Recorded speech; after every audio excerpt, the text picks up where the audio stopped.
Hansa Parivijagacharya Astatarasatasi Srimad His Divine Grace Sri Bhaktivedanta Swami Srila Prabhupada Ki Ananta Koti Vaishnavrinda Ki Grantaraj Srimad Bhagavatam Ki Mahabharata Ki Gaur Premanandi.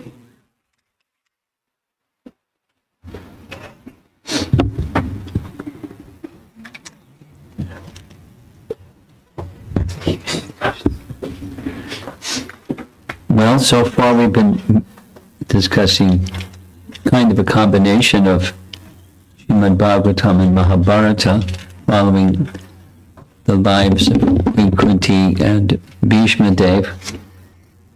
So this evening I thought just to read from Mahabharata, retold by Krishna Dharma Prabhu, who was a very good writer. And the section I'd like to read from is from chapter 31, entitled Bhishma's Instructions. That's where we ended up yesterday. And a little bit before, as you may remember background-wise,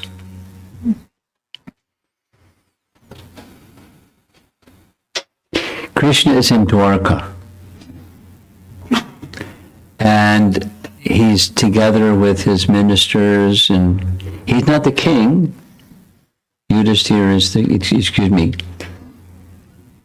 Ugrasena is the king, but Krishna is the respected member of the royal family, and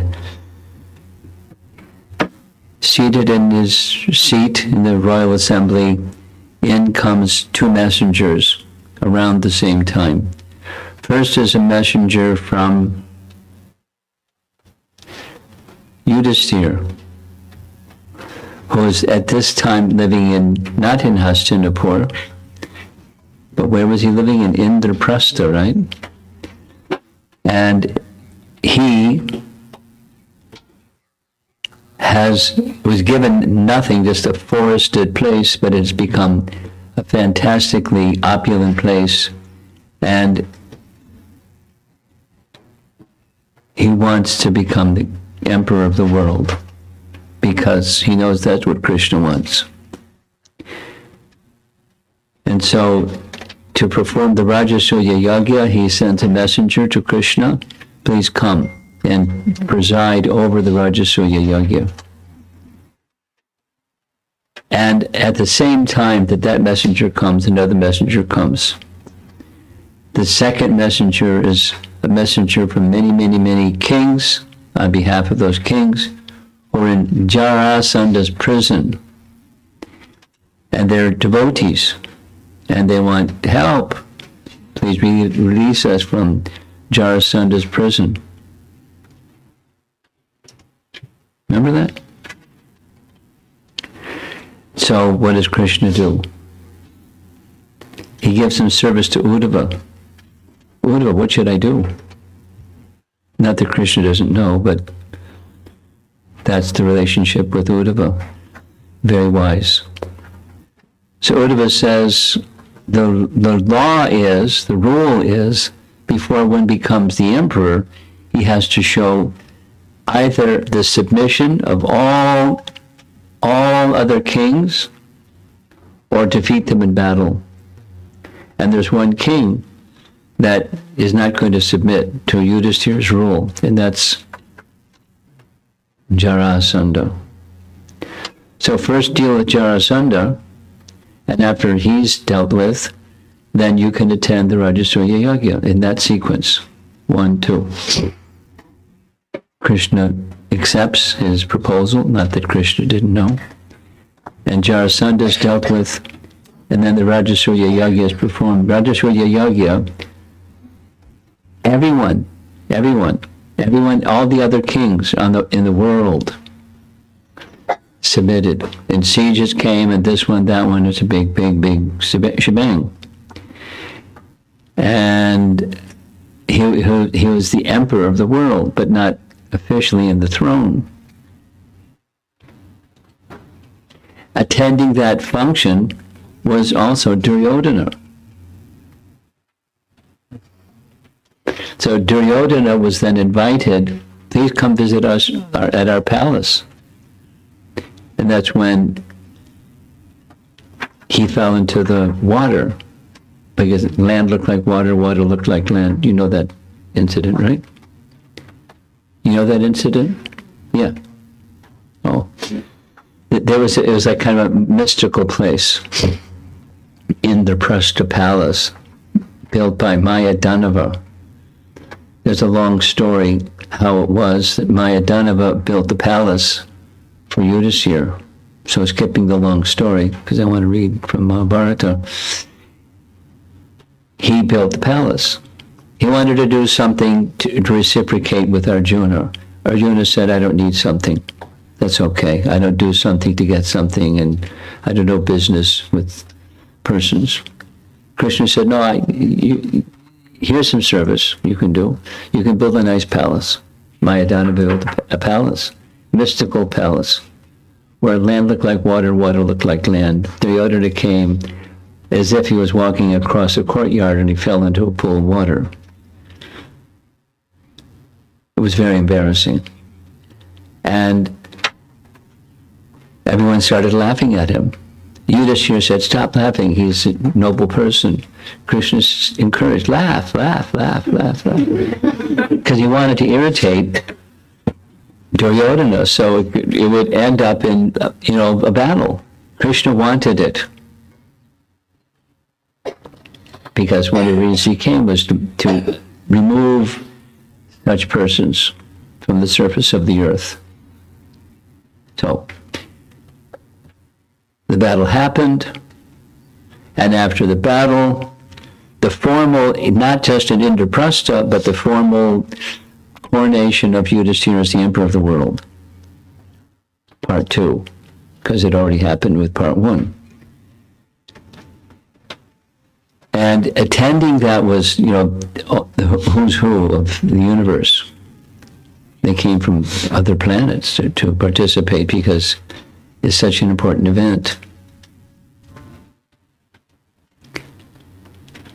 And after the event, Yudhisthira was very sorry about the fact that so many persons were killed. And he was reluctant because of that, but he went through it anyways because that's what everybody wanted and that's what Krishna wanted, and Krishna was there. And Krishna wanted, so he did what Krishna wanted, even he didn't want. Nice lesson. And then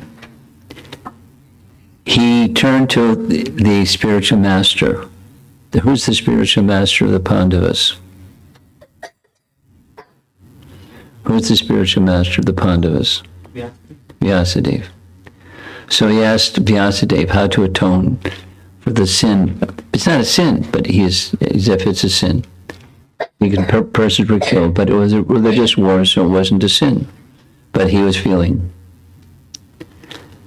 So Vyasadeva, here's Vyasadeva. I'm going to start from the previous chapter, 29.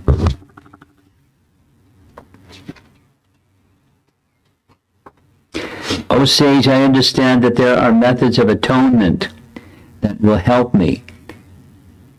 So he explained, I still have doubts about becoming king, however. How can I ensure that I am not touched by further sin? Please tell me in detail about a king's duties. I need to be instructed how such duties can always be consistent with virtue.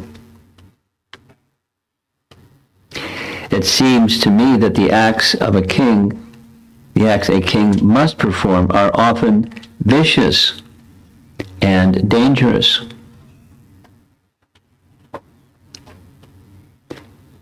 Paragraph. After looking at Krishna, who seemed to light up the night with his radiance, Vyasadeva replied,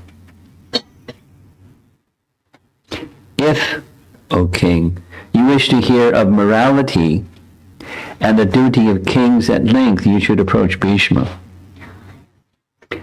I do not think there is anyone who exceeds his knowledge in this regard. He has been instructed by Brihaspati in the heavens, as well as by the rishis, Vishishta and Chavana here on earth. He has also heard from Sanat Kumar, Markandeya, Parashuram, and even Indra. Surely he will clear your doubts. Go to him where he lies on the battlefield. So this whole festival is going on in the palace. Bhismadeva is out there lying on the battlefield on the bed of arrows. For his time of death has not yet come. Hearing Bhishma's name, Yudhisthira only felt more aggrieved. Tears again sprang from his eyes. How will I approach the grandsire after I have killed him so deceitfully?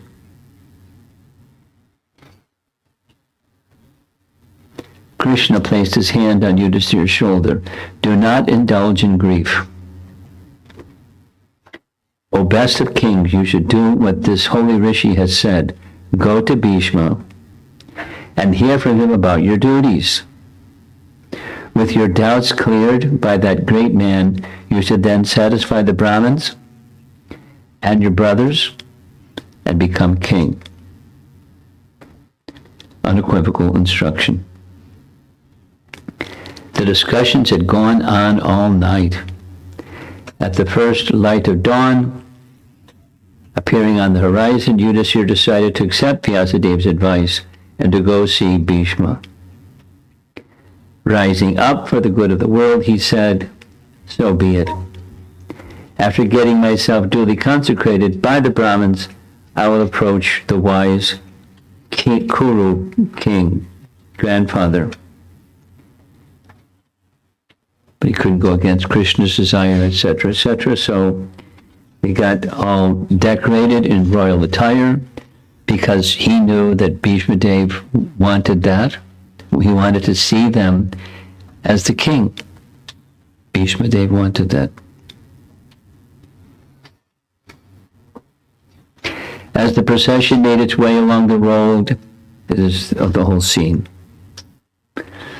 Yudhisthira made his way toward the Kuru palace, where he was greeted by pleasing speeches made by leading citizens, etc. Yudhisthira's chariot then took him through the broad palace gates and into the compound. Brahmins chanted Vedic mantras to invoke auspiciousness as Yudhisthira stepped down from his car and went into the temple. He bowed before the deities, worshipping them with gems, garlands, and incense. When he emerged from the temple, he saw Brahmins waiting and carrying sacred articles. They uttered blessings and worshipped him, and he made his way to the assembly hall. Among the Brahmins was a Rakshasa in disguise. His name was Charvaka, and he was Duryodhana's old friend. Although he was dressed like a Brahmin, he reviled Yudhisthira. Oh, son of Kunti, all these ascetics have made me their spokesman. They say, fie on Yudhisthira. He is a wicked king, and he has destroyed his kinsmen. It would be best if he now gave up his life. Hearing Charvaka's words, the Brahmins sent up an angry roar. They then fell silent in shame. And none of them agreed with Charvaka, and they looked anxiously at Yudhisthira, who bowed his head and said, O Brahmins, be pleased. It is exactly as you say. Do not cry fie upon me, for I will soon cast off my life. These are not our words, O king. We have not said anything of the kind. All prosperity to you. Back and forth. Yudhisthira entered the assembly hall. He's received, so forth and so on.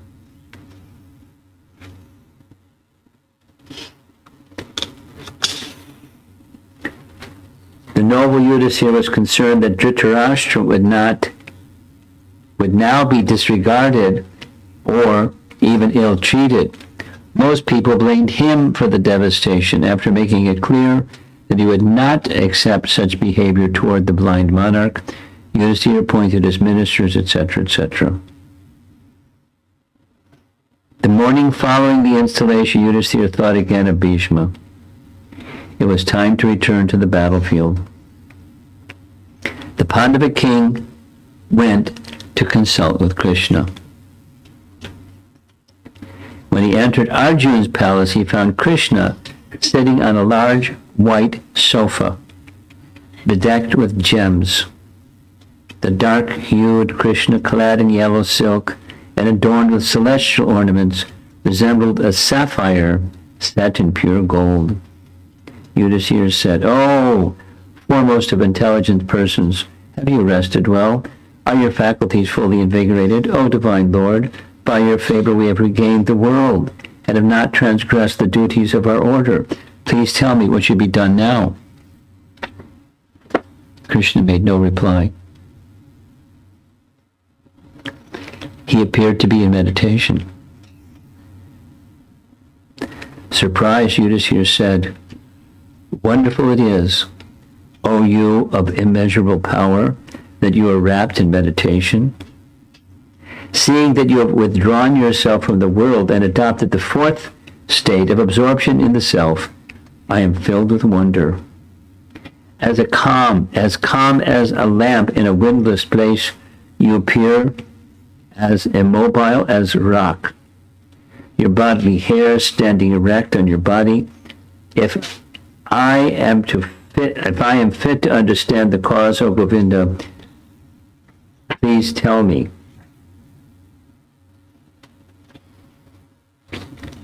Returning to external consciousness, Krishna replied, "That foremost of men, Bhishma, who now lies on a bed of arrows and is like a fire about to be extinguished, is thinking only of me. Thus is my mind also concentrated on him. My mind is fixed in him, the twang of whose bow and the slaps of whose palms not even Indra could bear. I was thinking of him who carried away the 3 princesses of Koshala after defeating the world's kings.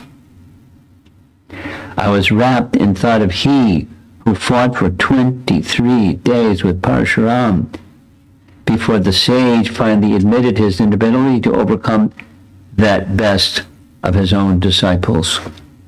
Controlling his senses and concentrating his mind fully on me, Ganga's son seeks my refuge. It was for this reason that I fixed my mind on him."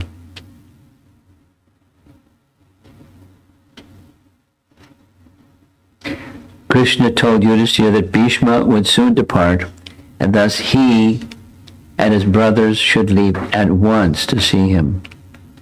When that great man leaves, so all kinds of knowledge about morality and duty will leave with him. No one can deliver instructions comparable to his, not even me.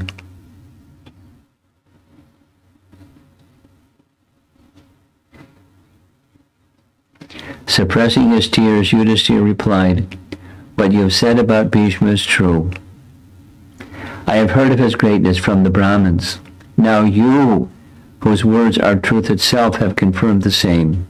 If you are pleased to show us favor, O Madhava, then accompany us as we proceed to where Bhishma lies.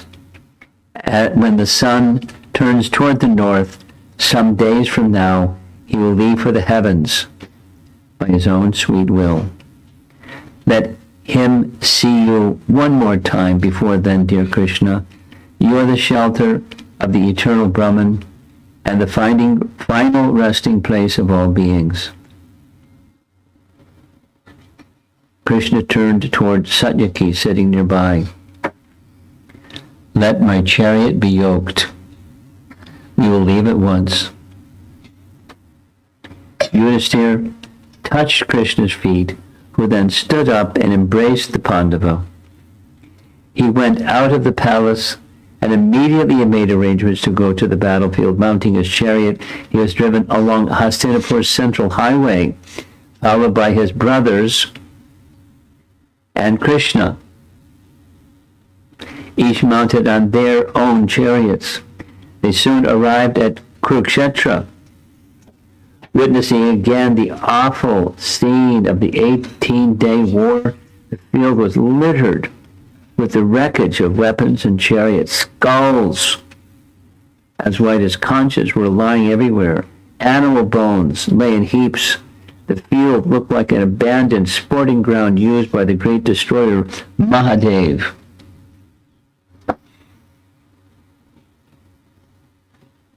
Bhishma was surrounded by ascetics. His body shone like the setting sun. Seeing him from a distance, the 5 Pandavas and Krishna got down from their chariots and approached him on foot. They offered their obeisances to the rishis and prayed for their blessings, then took seats around Bhishma, who lay perfectly still on his arrow bed. Krishna, with tears running down his cheeks, said, "O hero, is your mind and understanding still as clear now as before? I hope you are not overwhelmed by pain or grief. Surely it is wonderful that you have been able to maintain your life in such a condition. I do not think anyone else in all the worlds could have done this. Nor have I heard of anyone as devoted to truth, penance, charity, sacrifice, and virtue. None can equal you in prowess or in Vedic or moral knowledge. O mighty arm Bhishma, the Brahmins have described you as a Vasu, but I consider you more powerful than those gods. Indeed, you are equal to Vasava himself, the great king of the gods." Paragraph. Krishna had told the Pandavas how Bhishma had formerly been Dhyau, the leader of the Vasus. By Vashishta's curse, whom the Vasus had offended, they had been obliged to take birth on earth. Although the Rishi had granted that they could soon return to heaven, he ordered that Dhyau, how do you pronounce his name?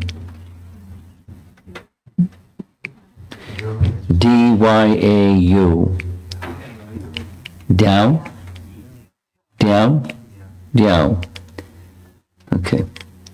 Remain on earth for some time, as he was the Vasu's leader. The Vasus were born as Ganga's sons, but she had cast each of them into the Ganges at birth so that they could quickly return to heaven. When Bhishma was born, however, she had not cast him into the river.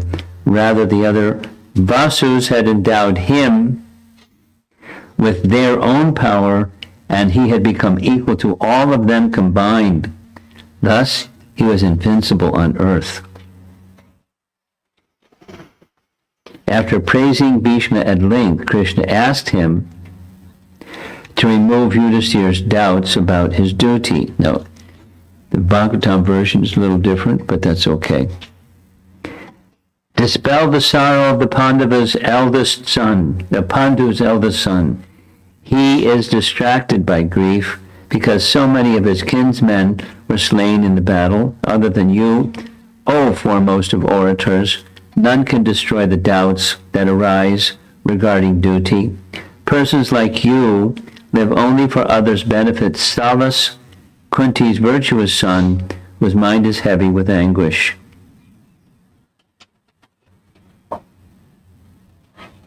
Bhishma raised his head a little and looked into Krishna's face.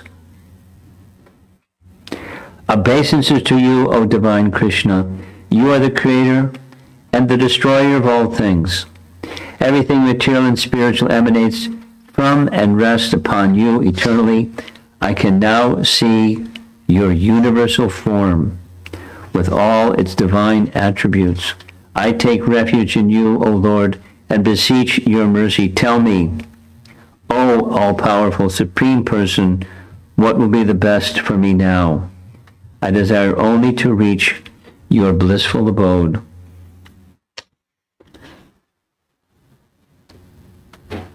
Krishna gently stroked Bhishma's head. I know of your devotion to me, O foremost of men. Thus I have allowed you to see my divine form, which is only revealed to my devoted servants. You are pure-hearted and have never swayed in your faith or love. You will therefore attain those regions from which one never returns. 56 days remain of your life. O Bhishma, after which you will doubtlessly come to me. When the sun turns to the north, you will quit your body, taking with you your extensive knowledge. Therefore, we have all come to hear from you. Be pleased to speak and remove Yudhishthira's grief. Bhishma's head fell back, and he closed his eyes. His face was covered with tears. The Pandavas were filled with sorrow to see him so pained. They sat with their heads bowed and their palms folded as Bhishma replied, O Great One, O Narayana, O Lord of all the worlds, my heart is filled with joy upon hearing your words, but how can I say anything in your presence? You are the reservoir of knowledge. He who can speak on heaven before Indra will be able to speak about morality and duty in your presence. Furthermore, O Keshava, I'm too much pain. I'm weak, and I can barely speak. My strength is leaving me, and my understanding is clouded. I can hardly discern anything. I think it is only through your power that I live at all. You should therefore speak for Yudhishthira's benefit, for that and for that of the world. How can I speak, a disciple, before his guru? The autumn sun was warm, and Bhishma was shaded with a large umbrella. The cries of vultures and hyenas still ranging about the battlefield was covered by the Brahmins chanting auspicious mantras. The Kuru grandfather, who was being fanned with a white chamara, felt overwhelmed by divine love as he gazed at Krishna. Krishna smiled.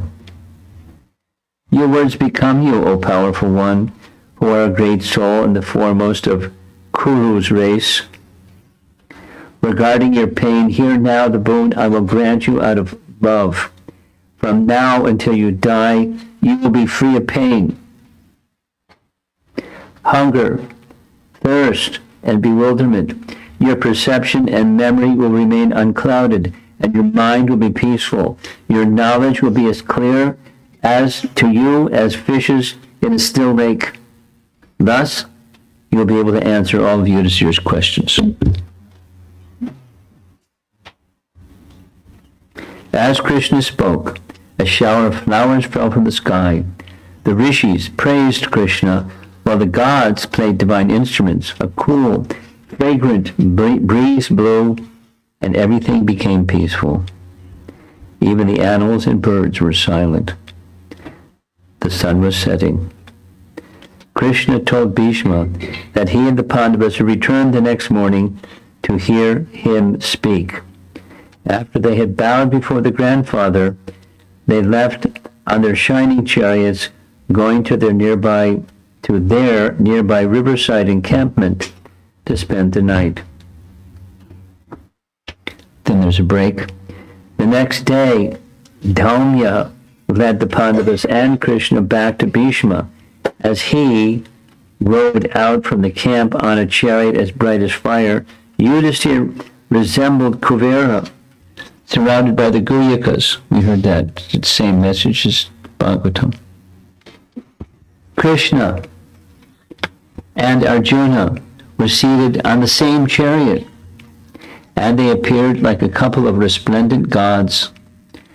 All three were worshipped by Brahmins as they headed out, followed by Dhritarashtra and Gandhari, and thousands of other citizens, all of whom desired to see Bhishma one last time before he departed. When the Pandavas arrived, they dismounted from their chariots and bowed at his feet. Krishna bowed with them. The hundreds of rishis surrounding Bhishma stood aside to allow Yudhishthira and his companions to approach. The Pandavas saw that almost every famous sage from all parts of the universe had now arrived. Here's the guest list. Parvata, Narada, Vyasadeva, Bharadwaj, Parashuram, Asita, Gautama, Atri, Kashyapa, Angirasa, and many others. All of them shining like sacrificial fires. Bhishma, who had received and worshipped the sages with his words, also respectfully greeted the Pandavas and Krishna as they took their places near him. Krishna inquired how he was feeling. And Bhishma told him that his pain and fatigue were gone. Indeed, O Madhava, by your grace my mind is perfectly calm and clear. I see all things, past, present, and future, as clearly as I would see a fruit held in my hand. As soon as I will depart from this world, thinking only of you, O Govinda. Pandu's sons sat silently, overtaken with affection for their dying grandfather. Seeing this, Bhismadeva was himself overwhelmed with love. Tears sprang to his eyes, and he said, trembling, "Oh, my dear son Yudhishthira, what terrible suffering," this is taken from the Bhagavatam, I think, "what terrible sufferings and injustices you good souls have suffered, even though you are the son of religion personified. Only because you're protected by the Brahmin's religion and the Supreme Lord himself did you manage to survive." It's cut and paste from Bhagavatam. Bhishma spoke reassuringly, trying to dispel Yudhishthira's despondency by pointing out how he, Yudhishthira, was under divine protection. Everything was going on according to the Supreme Lord's will, and no one should grieve for such inevitabilities. Everyone listened respectfully as Bhishma continued. The many miseries endured by your mother and my granddaughter Kunti are especially lamentable. Upon the great Pandu's death, she became a widow with many children, thus suffering. Later, she suffered more due to your sufferings. In my opinion, this is all due to inevitable time, under whose control everyone and every planet is carried, just as the clouds are carried by the wind. Surely the effects of time are irreversible and all-powerful. Notice how he's weaving in the Bhagavatam and Mahabharata. How else could there have been such difficulties in the presence of Yudhishthira, the son of Dharma, and the invincible Bhima and Arjuna? Above all, how can one suffer when he has a well-wisher, as a well-wisher, the Supreme Lord?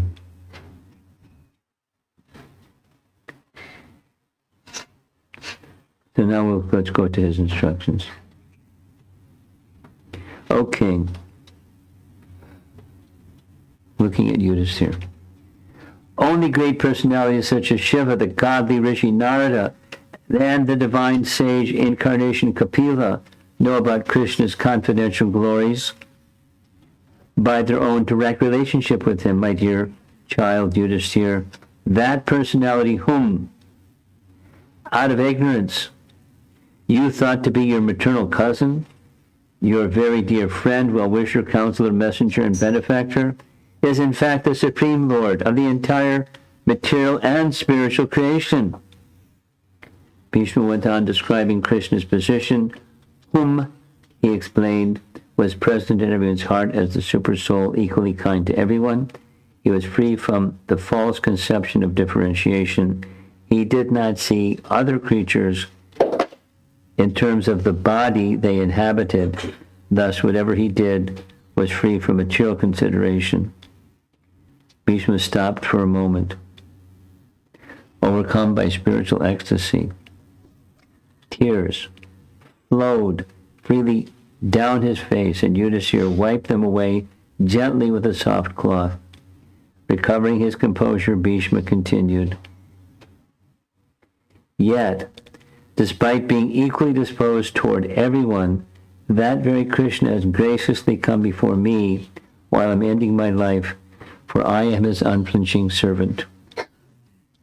That Supreme Person who appears in the mind by attentive devotion and meditation releases the devotee from the bondage of karma when he leaves his material body.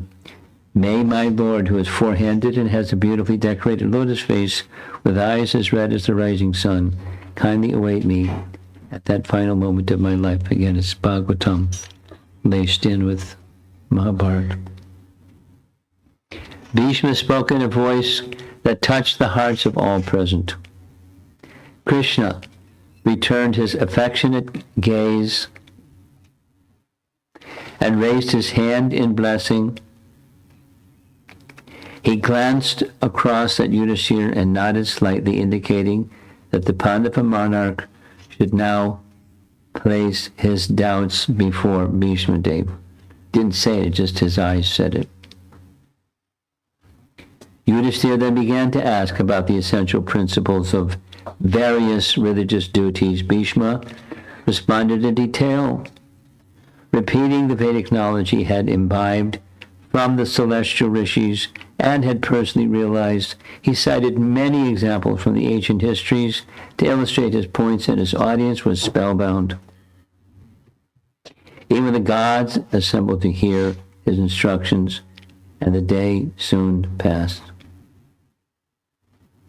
At sunset, everyone retired to their encampment, planning to return at sunrise the next day.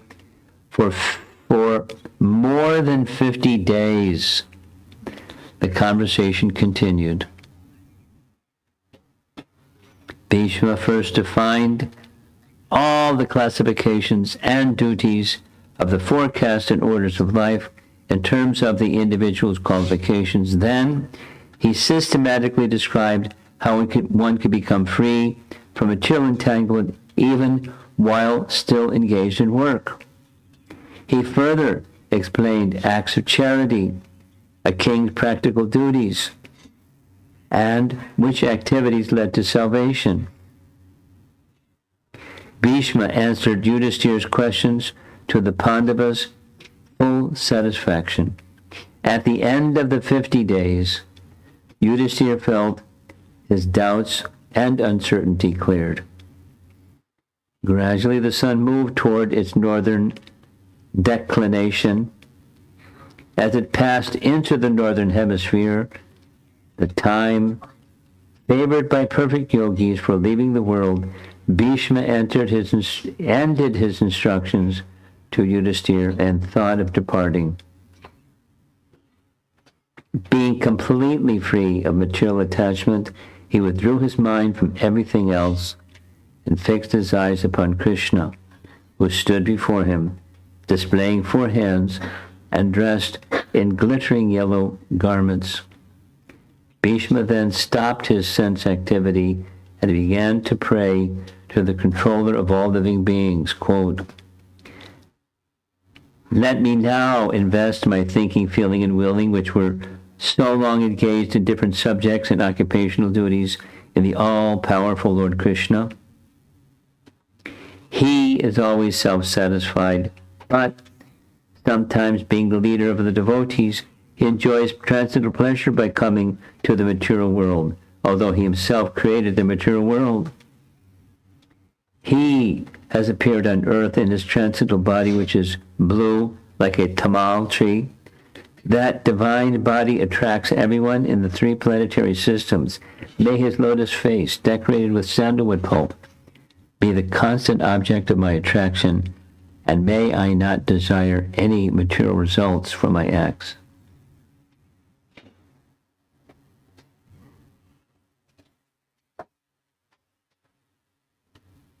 There's another page before the sun does its thing.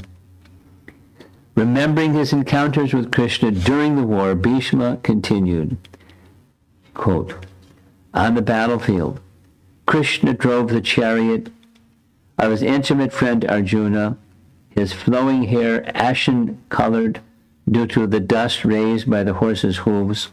Because of his labor, beads of sweat wetted his face. He enjoyed all these decorations, intensified by the wounds dealt by my sharp arrows. Let my mind be ever fixed in this remembrance. Bhishma knew that Krishna's engagement in the battle was simply an aspect of his transcendental enjoyment. Krishna enjoyed showing his love for Arjuna by assisting him in ways that reciprocated with Arjuna's desire.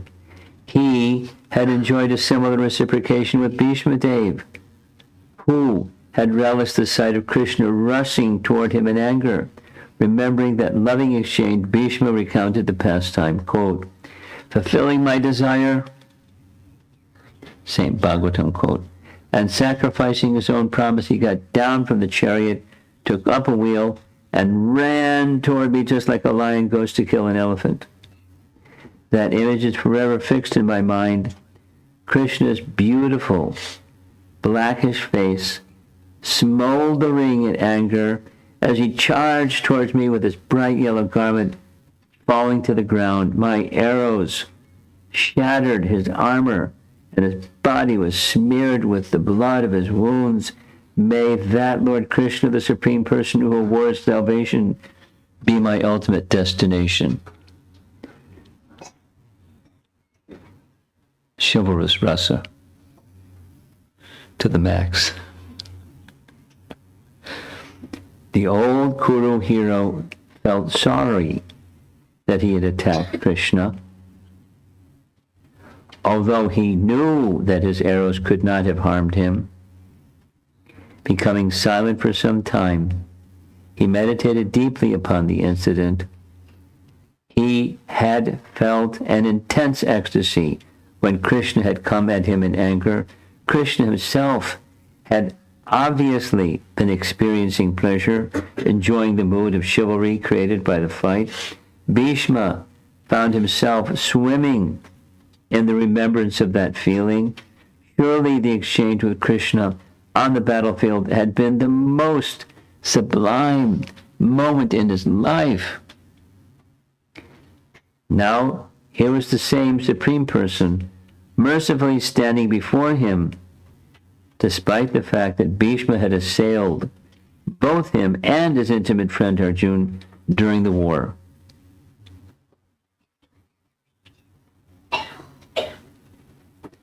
The sun was reaching the meridian, and Bhishma knew his departure was near. He controlled his mind, absorbing it in thoughts of Krishna alone. Thinking of Krishna's many divine pastimes during his presence on earth, he spoke one final time. I can now meditate with full concentration upon that one Lord Krishna, visible before me because I have transcended the misconception of duality. It is this Krishna who is present in everyone's heart, and who is the ultimate destination for all transcendentalists, including those who accept the absolute truth as being simply the Brahman. Even though different people in different parts of the world may perceive the sun differently, the sun is one. I therefore surrender myself fully to that all-powerful, omnipotent Krishna. May all be well with the world. After saying farewell to Yudhishthira and his brothers, and instructing them to always worship the Brahmins and remain fixed in truth, Bhishma fell silent and stopped breathing. Suddenly, his life air shot out from the crown of his head and went into the sky like a blazing comet. The rishis present could see that he had left his body in a brilliant spiritual form and entered into Krishna, thus going to the eternal transcendental atmosphere where Krishna forever displays his loving pastimes. They folded their palms and uttered praises of Krishna, then became silent out of respect for Bhishma. The Pandavas sat silently shedding tears, seeing that their beloved grandfather had departed. And the demigods did what demigods do. The Pandavas gazed mutely at the old Kuru leader, unable to move for some time. Finally, they fought back their tears and personally collected the wood to build the funeral pyre. Bhishma's body, wrapped in a silken cloth, garlanded and smeared with fragrant scents and sandalwood pulp, was placed on the pyre. Yuyutsu stood at his head, holding a shining white umbrella. Bhima and Arjun fanned him on either side with chamras, while Yudhisthira and Dhritarashtra fanned him at his feet. The Brahmins performed the last rites, offering libations into the fire on Bhishma's behalf and chanting hymns from the Samaveda. Then they handed a flaming torch to Yudhisthira, who lit the pyre. As the flames consumed Bhishma's body, the women cried out in grief. And then the grief, the pages of how everyone felt. Passing of Grandfather Bhishma and his final instructions. 50 days. 50 days. It's a long Bhagavatam class. Sometimes ISKCON speakers speak a lot, but nobody speaks for 50 days.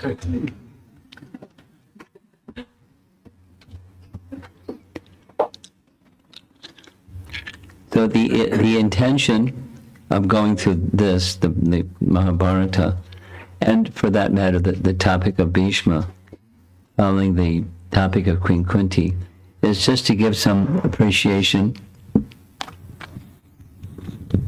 and glorification of what's the standard of pure devotion, and it can and it does look differently manifest for different personalities, but certainly there's something essential. Humility, perhaps first and foremost, and a mood of love that's maybe a little difficult to understand. I mean, how, even reading this, how Bhishma was happy seeing Krishna with the way he described Krishna, driving the chariot with blood on his chest, etc., etc. Knowing that Krishna was enjoying chivalrous rasa with his devotee. Certainly very different than Queen Kunti. But the singular focus, the happiness of Krishna. For Bhishma Dev, the happiness of Krishna was one of the topmost things, is Arjuna, his dear friend and devotee, and protecting him and befriending him and doing everything for him. And Yudhisthira, the virtuous king, to become installed on the throne, and that meant removing the obstacles of the demoniac kings, which Bhishma could have done himself, but he wanted to see that Krishna would have the Pandavas do it.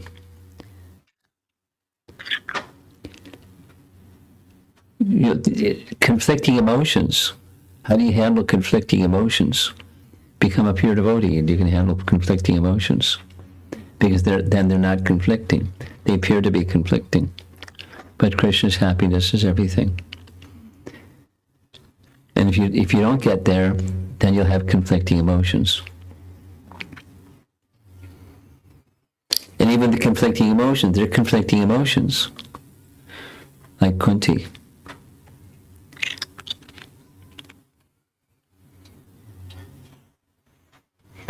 Praying to Krishna as if she was on the material platform. Anyway, it's Canto 1.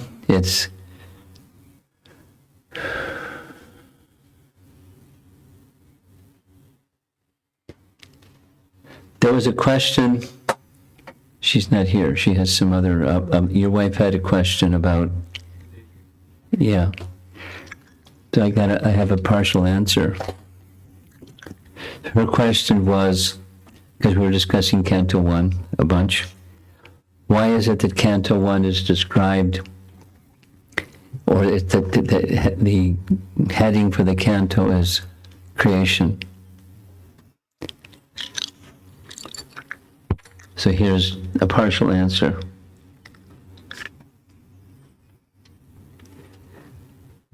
Telephones know everything.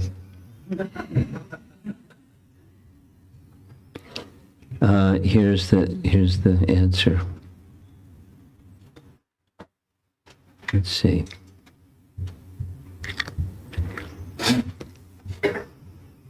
Help. Here.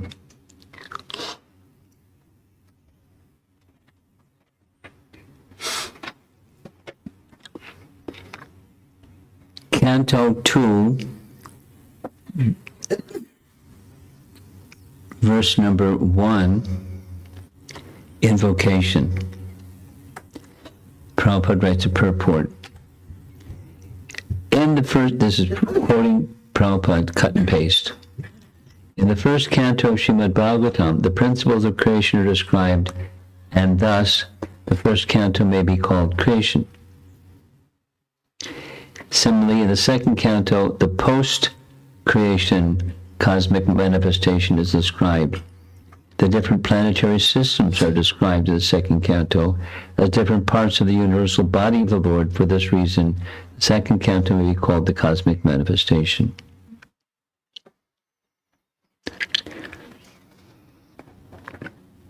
There's more, but we're waiting for verification on the more.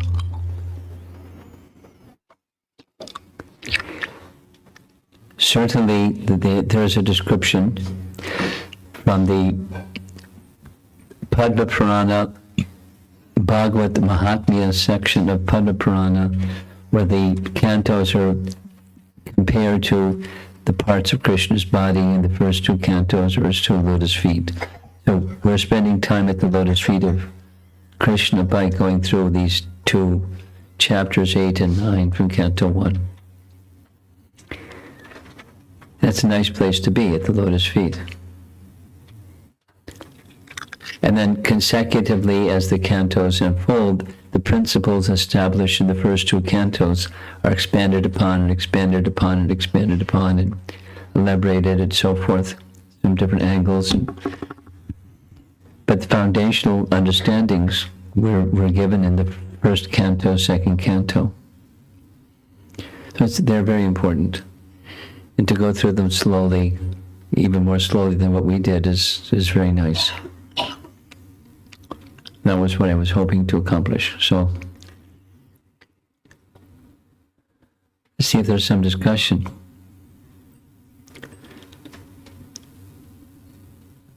Grandfather Bhishma and his departing words, and it's the whole scene.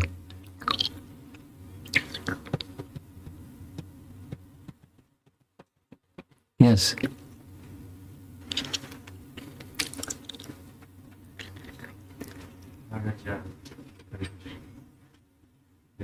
You have to push any buttons over here?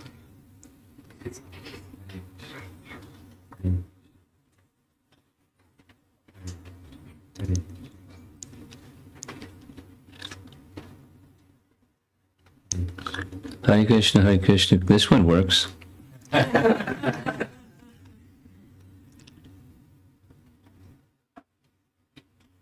Try without it, just see what happens. Just speak and he'll fiddle. In one place, Srila Prabhupada writes that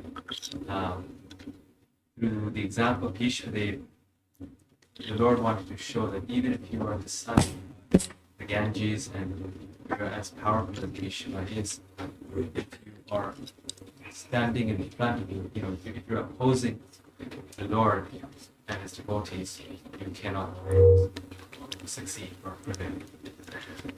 And I was curious, how can we understand that statement? Because on one hand, what he's doing is karma, so just maybe the Lord's plan that is there. Yes.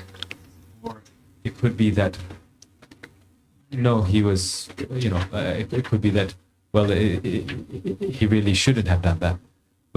But in general, I just want to understand how to understand that statement. There's multiple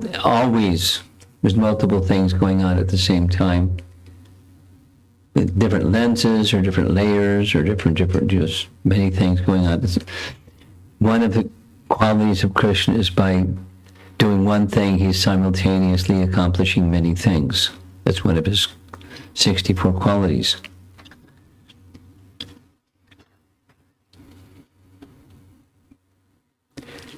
And Prabhupada is pointing out one you mentioned.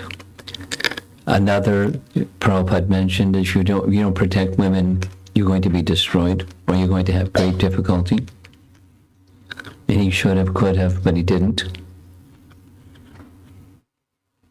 So Krishna did. And Grandfather Bhishma had the difficulty that he had.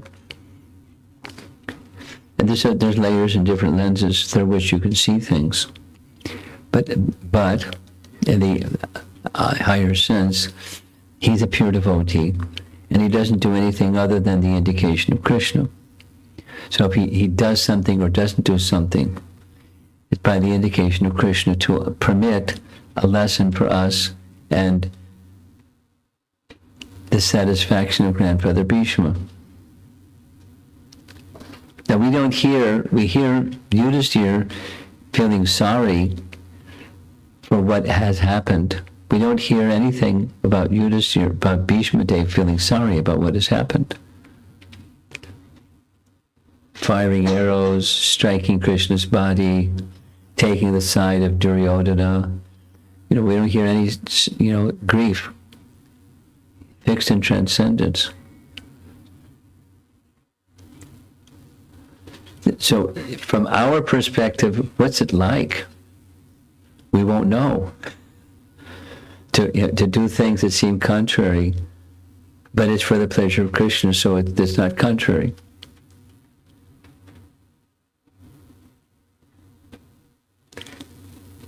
And it's a side point. But even Vyasadeva is honoring Grandfather Bhishma as being, the perfect understanding personality for the duties of a king. So there was this discussion yesterday. Ganga Narayan was asking this pointed question. How could Bhishma neglect the order of Guru? And there was different suggestions of how he could. The bottom line principle, it could be this way, that way, or a combination of ways to describe how he could neglect the order of Parashuram. I meant to look it up and see what different explanations there are, that I didn't do that. I like the explanation. He wasn't the Diksha Guru, he was a guru in another capacity. Dhanur Ved Guru, but still Guru.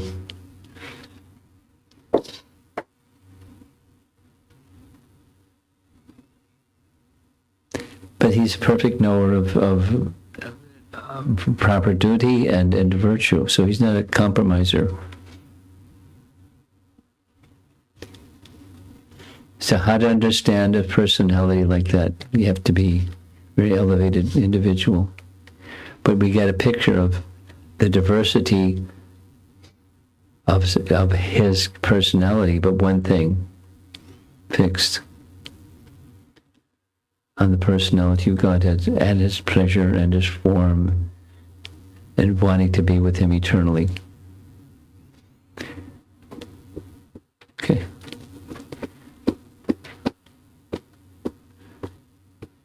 Anything on the ladies' side?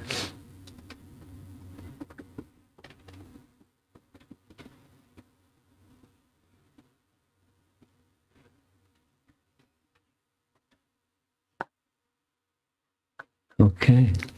Srila Prabhupada ki